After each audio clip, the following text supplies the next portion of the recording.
সালটা ছিল ১৯৫০ সাল। গ্রামের কিছু মানুষ সেদিন একদমই অন্যরকম একটা অভিজ্ঞতার মুখোমুখি হয়।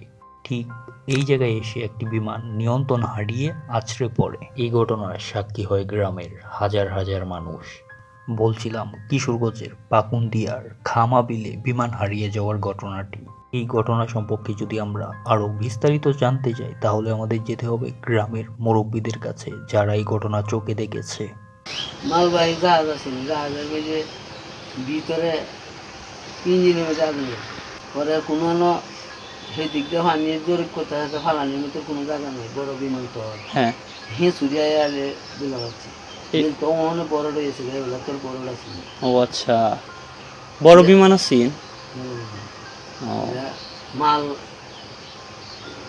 অন্য এক জায়গা তার এক জায়গার মধ্যে চলাচল করতে মালবাহী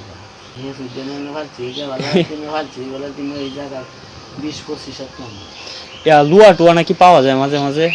এটা আগে হওয়া গেছে মনে তোর তো খুব জানা। কত বছর হইব? তো মনে হয় যে ৭০-৭৫ বছর। ৭৫ বছর না?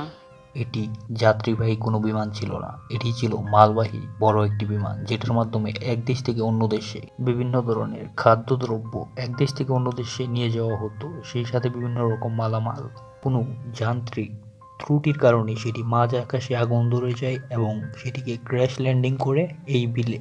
এই ঘটনাটি অতীত থেকে মানুষের মুখে খুবই প্রচলিত। মানুষ বলে যে খামা বিলে বিমান পড়েছে। মানুষ বলে এখনো নাকি এই বিলে মাছ ধরতে গেলে বিমানের লোহা ছোট বড় অংশ মানুষ পেয়ে থাকে, আর বাকিগুলো তো মাটি খেয়ে ফেলেছে।